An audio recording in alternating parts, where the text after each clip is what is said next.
غیر مسلموں سے تعلقات۔ ہمارا مذہب اسلام دنیا کے سبھی مذہب کو ساتھ لے کر چلنے پر زور دیتا ہے اور کبھی بھی دوسرے مذہب کے لوگوں سے نفرت کرنے کو بڑھاوا نہیں دیتا ہے۔ ہمیں بہت سے واقعات اور حدیثیں ملتی ہیں جس میں غیر مسلموں کے ساتھ حسن سلوک دیکھنے کو ملتا ہے۔ غیر مسلموں کی دعوت قبول کرنا سماج میں خوشگوار زندگی گزارنے کے لیے مہمانوں کی آمد و رفت اور دعوت کھانے اور قبول کرنے کو بھی بڑی اہمیت حاصل ہے۔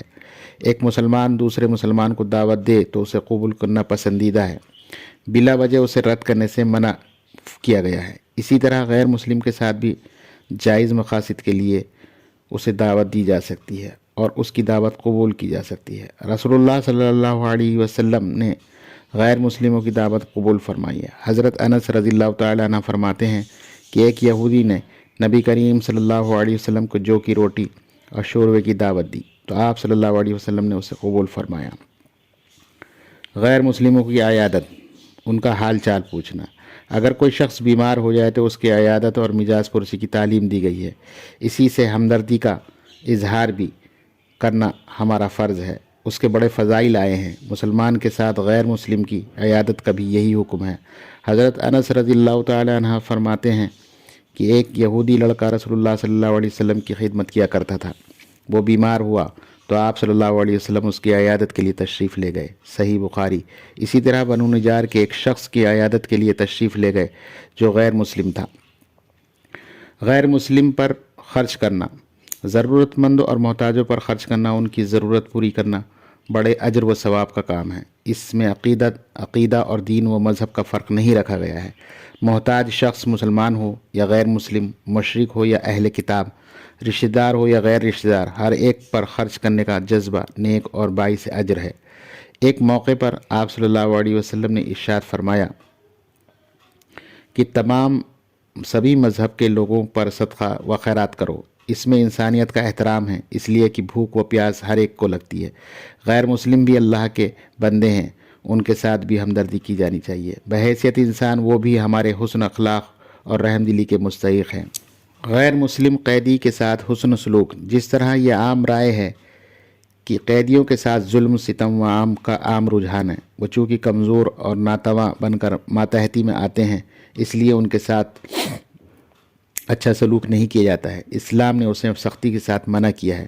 سورہ دہر آیت نمبر 8 میں مسکینوں اور یتیموں کے ساتھ قیدیوں کے ساتھ اچھا برتاؤ کرنے کی ہدایت دی گئی ہے۔ نبی کریم صلی اللہ علیہ وسلم کے دور میں قیدی صرف غیر مسلم ہوا کرتے تھے، اس لیے اس سے معلوم ہوتا ہے کہ قیدی خواہ وہ غیر مسلم ہو، اس کے ساتھ بہتر سلوک کیا جائے۔ صحابہ کرام رضی اللہ تعالی عنہ اپنا قیدیوں کے ساتھ جو حسن سلوک کیا، تاریخ میں اس کی مثال پیش نہیں کر سکتی۔ جنگ بدر میں جب 70 قیدی ہاتھ میں آئے اور آپ صلی اللہ علیہ وسلم نے مختلف صحابہ کرام کے درمیان ان کو دیکھ بھال کے لیے تقسیم کیا اور بہتر سلوک کی ہدایت دی تو صحابہ کرام رضی اللہ تعالی عنہ ان کے ساتھ حیرت انگیز حسن سلوک کا معاملہ کیا۔ خود بھوکے رہے یا روکھا سوکھا کھایا مگر اچھا کھلایا پلایا، ان کی ضروریات کو اپنی ضروریات پر مقدم رکھا، خود تکلیف اٹھا کر اپنے قیدیوں کو راحت پہنچائی جبکہ وہ حالت ہی جنگ تھی اور انہی کفار کے ہاتھوں یہ ستائے گئے تھے، یہاں تک کہ ان کے مظالم کے سبب صحابہ اکرام کو اپنا وطن چھوڑ دینا پڑا۔ ان سب کے باوجود غیر مسلموں کے ساتھ یہ رواداری اور بہتر سلوک سارے مسلمانوں کے لیے ایک آئیڈیل ہے جس کے نقش قدم پر چلنا ہمارا فریضہ ہونا چاہیے۔ غیر مسلم کو دعا دینا، دوسرے کے لیے دعا قلبی ثقافت اور وسعت ذہنی کے مثال اور آئینہ ہے۔ اس میں اظہار ہمدردی اور خیر خواہی بھی ہے کہ دوسروں کے لیے ایک شخص وہی چاہتا ہے جو اپنے لیے چاہتا ہے۔ دوسروں کی ترقی، راحت اور خوشحالی کی تمنا کرنے کی اسلام کی ہدایت ہے۔ یہ مسلمانوں کے لیے بھی ہے اور غیر مسلموں کے لیے بھی ہے۔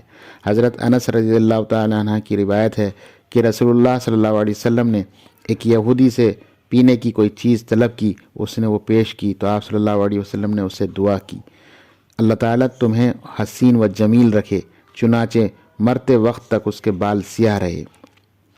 تاہم بہتر یہ ہے کہ پہلے غیر مسلموں کی ہدایت کے لیے دعا کی جائے، یہی اصل ہمدردی اور خیر خواہی ہے، اس لیے کہ اس سے وہ ہمیشہ کے عذاب سے محفوظ رہیں گے۔ رسول اللہ صلی اللہ علیہ وسلم بھی اکثر ہدایت کی دعا فرماتے تھے۔ غیر مسلم کے ساتھ عدل و انصاف، عدل و انصاف کی شریعت نے بہت سخت تاکید کی ہے، بلکہ اسلام کا امتیازی کام ہے کہ انسان کسی بھی حال میں ہو عدل و انصاف کو ترک نہ کرے۔ اسلام اپنے ماننے والوں کو ہرگز اس بات کی اجازت نہیں دیتا ہے کہ وہ کسی شخص گروہ پر ہاتھ تنگ کرے، اس سے کتنے ہی اختلافات کیوں نہ ہوں اور اس نے کتنی ہی زیادتی کیوں نہ ہو۔ ارشاد باری ہے کہ یا ایھا الذین آمنوا کونوا قوامین للہ شہداء بالقسط ولا یجرمنکم شنآن قوم علی الا تعدلوا، اے ایمان والو، اللہ کی خاطر راستے پر قائم رہنے والے اور انصاف کی گواہی دینے والے بنو۔ کسی گروہ کی دشمنی تم کو اتنا مشتعل نہ کر دے کہ انصاف سے پھر جاؤ۔ انصاف سے کام لینا ظلم ہے، اور ظلم کبھی اللہ تعالیٰ کو برداشت نہیں ہے، خواہ وہ کسی بھی جانور کے ساتھ ہی کیوں نہ ہو۔ آپ صلی اللہ علیہ وسلم نے ظالم کی بد دعا سے بچنے کی تاکید کی ہے، جس میں مسلم اور غیر مسلم دونوں شامل ہیں۔ غیر مسلم کے حق میں صحابہ کرام رضی اللہ تعالی عنہ نے عدل و انصاف کا جو نمونہ پیش کیا ہے، دوسرے اقوام عالم میں اس کی مثال نہیں ملتی ہے۔ مسلمان اپنی زندگی میں اگر یہ کردار شامل کر لیں تو سماج میں پائے جانے والے بہت سے اختلافات بڑی حد تک کم ہو سکتے ہیں۔ غیر مسلم کا مسجد میں قیام، مسجد ایک مقدس جگہ ہے، اس کو پاک رکھنے کا حکم دیا گیا ہے۔ وہاں مسلمان عبادت کرتے ہیں، اس لیے ہر طرح کی آلودگی، بچوں کی آمد و رفت، شور شرابہ، ناپاک لوگوں کے لیے داخلے سے حفاظت ایمان کا حصہ ہے۔ اس کے باوجود غیر مسلم اقوام کا مسجد میں داخلہ اور قیام سب کا ثبوت ملتا ہے۔ ایک وفد جب رسول اللہ صلی اللہ علیہ وسلم کی خدمت میں حاضر ہوا تو آپ صلی اللہ علیہ وسلم نے ان کے لیے مسجد میں خیمہ لگوایا تاکہ وہ مسلمانوں کو نماز پڑھتے دیکھیں۔ آپ صلی اللہ علیہ وسلم سے عرض کیا گیا کہ اے اللہ کے رسول، آپ انہیں مسجد میں ٹھہرا رہے ہیں تو جب کہ وہ مشرک ہیں۔ آپ صلی اللہ علیہ وسلم نے فرمایا کہ زمین نجس نہیں ہوتی ہے، نجس تو ابن آدم ہوتا ہے۔ غیر مسلم کو عقیدے کے اعتبار سے قرآن نے ناپاک کہا ہے، تاہم جسمانی اعتبار سے اگر وہ پاک صاف رہیں تو مسجد میں داخلے کی ممانعت نہیں ہوگی، بالخصوص اس نیت سے کہ مسلمانوں کے طریقہ عبادت، ان کی اجتماعیت اور سیرت و اخلاق کو دیکھ کر ان کے دل نرم پڑیں اور اسلام کی طرف وہ مائل ہوں۔ جیسا کہ آپ صلی اللہ علیہ وسلم نے غیر مسلم کو مسجد میں قیام کی اجازت اسی مقصد کے تحت دی تھی۔ اس حدیث سے معلوم ہوتا ہے کہ غیر مسلم اگر مسجد میں کوئی حاجت ہو یا مسلمان کی اس سے کوئی حاجت ہو تو وہ وہاں جا سکتا ہے۔ غیر مسلم سے کاروباری تعلقات، کاروبار، خرید و فروخت، لین دین انسانی زندگی کا لازمی جز ہے۔ یہ چیزیں جس طرح مسلمانوں کے ساتھ درست ہیں، اسی طرح غیر مسلم افراد کے ساتھ بھی جائز ہیں۔ غیر مسلم طبقے سے تجارتی تعلقات شرعی حدود میں رہتے ہوئے کیے جا سکتے ہیں۔ حضرت عائشہ صدیقہ رضی اللہ تعالی عنہ فرماتی ہیں کہ رسول اللہ صلی اللہ علیہ وسلم نے ایک یہودی سے ایک مدت کے لیے غلہ خریدا اور اس کے پاس اپنے لوہے کی ذرہ دہن رکھی۔ یہ حدیث اس بات کی دلیل ہے کہ غیر مسلم سے معاملہ کرنا جائز ہے اور یہ ان کی آپس کے معاملات کے فساد کا اعتبار نہیں کیا جائے گا۔ خلاصہ بحث، ساری بحث کا خلاصہ یہ ہے کہ انسانیت میں ساری قوم شامل ہیں۔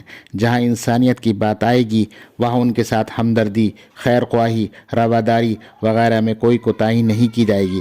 اچھے اخلاق کے ذریعے ہم ایک اچھا انسان ہونے کا ثبوت دیں گے تاکہ اسلام کی اچھی تصویر ان کے ذہن میں بیٹھے اور کم از کم اسلام اور مسلمانوں کے لیے ان کے دل میں نرم گوشہ پیدا ہو۔ ہم شریعت اسلام کے ہم پابند ہیں، اسلامی امتیاز ہر وقت باقی رہے، عقائد و مسائل میں اس کی وجہ سے کوئی تبدیلی نہ ہوگی۔ ایک مسلمان کو رواداری کے نام پر ذرہ برابر بھی دین کے معاملے میں مداخلت یا کسی رد و بدل اور ترمیم کی اجازت نہیں ہے۔ مخالفین کی خواہشات کے سامنے جھک جانا بڑے خسارے کا سودا ہوگا۔ عہد نبوی میں بعض کفار کی خواہش تھی کہ آپ صلی اللہ علیہ وسلم کے مذہب کو قبول کر لیں۔ بنی اسرائیل میں آپ صلی اللہ علیہ وسلم کو ہدایت دی گئی کہ رواداری یا اخلاق کی آڑ میں ان کے مذہب کی طرف جھکنا دنیا و آخرت دونوں کو تباہ کر دے گا۔ یہ دراصل امت کو سبق دینا ہے، ورنہ آپ صلی اللہ علیہ وسلم کے بارے میں اس کا شبہ بھی نہیں کیا جا سکتا۔ شریعت کے خلاف ہر مطالبے کو رد کیا جائے گا۔ اس کے لیے ایک مسلمان شریعت اسلامی کا پابند ہوتا ہے، مگر رواداری، ظاہری حسن اخلاق، معاملات وغیرہ کے دائرے میں جو چیزیں آتی ہیں، حدود میں رہتے ہوئے انہیں اختیار کیا جا سکتا ہے، اس کے بہترین نتائج ہمیشہ ملتے ہیں۔ ہماری ویڈیو اگر آپ کو پسند آئے تو اسے سبسکرائب کریں، لائک کریں، شیئر کریں اور بیل آئیکن کا بٹن دبانا نہ بھولیں۔